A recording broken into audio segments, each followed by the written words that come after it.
5 detalhes de Orgulho e Preconceito que ficam ainda melhores quando você percebe. Tem filmes românticos que funcionam na primeira vez que você assiste.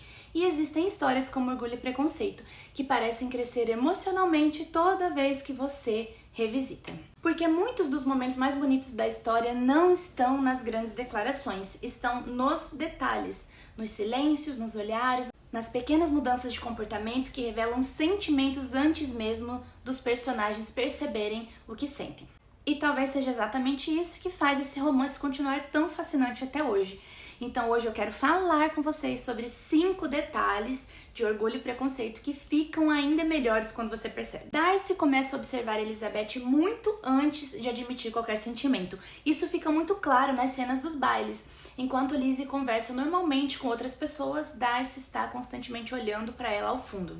Mas o interessante é que ele nunca parece confortável fazendo isso. Ele observa e logo desvia, como alguém lutando contra o próprio interesse. E isso deixa tudo mais humano, porque o sentimento dele não nasce como uma paixão arrebatadora, nasce como curiosidade emocional.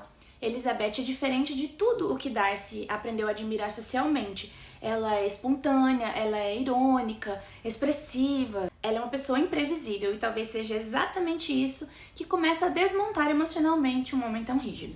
Elizabeth usa o humor para esconder o seu desconforto emocional. Uma das coisas mais inteligentes da personagem é a maneira como ela transforma tensão em ironia, principalmente nas cenas com Darcy. Depois daquele comentário cruel no primeiro baile, Lizzie passa boa parte da história tratando Darcy quase como uma piada social, mas olhando com mais atenção. Muitas dessas ironias parecem mecanismos de defesa emocional, porque sarcasmo muitas vezes é uma forma elegante de manter distância segura daquilo que nos afeta mais do que nós gostaríamos.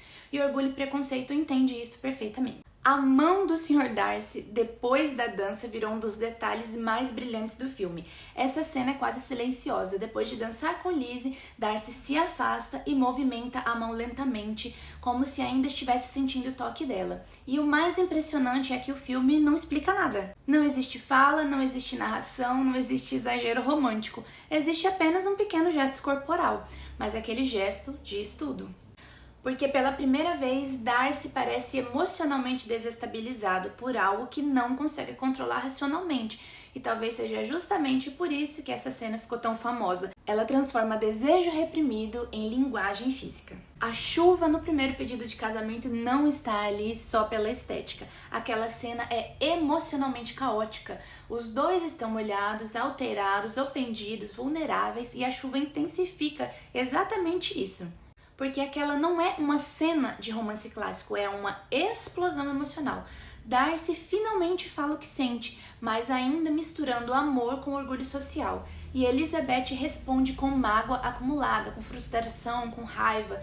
E os dois parecem emocionalmente desorganizados. E talvez essa seja uma das cenas mais humanas da história, justamente porque ninguém ali parece perfeito. O romance só funciona porque os dois aprendem a enxergar além da própria vaidade. Ela acredita demais na própria percepção e ele acredita demais na própria posição social. E isso impede os dois de enxergarem um ao outro com honestidade emocional. Mas aos poucos a história vai desmontando essas certezas e talvez seja isso que torna Orgulho e Preconceito tão diferente de muitos romances modernos. Porque nele o amor não surge na idealização, surge no amadurecimento da humildade emocional e da capacidade de aceitar eu estava errado sobre você. E talvez seja exatamente por isso que Orgulho e Preconceito continua tão bonito até hoje, porque ele entende uma coisa muito humana. Às vezes o verdadeiro amor começa justamente quando o ego para de tentar vencer o tempo inteiro. E agora eu quero saber, qual pequeno detalhe de Orgulho e Preconceito mais marcou você, mesmo que quase ninguém fale sobre ele? Me conta aqui nos comentários.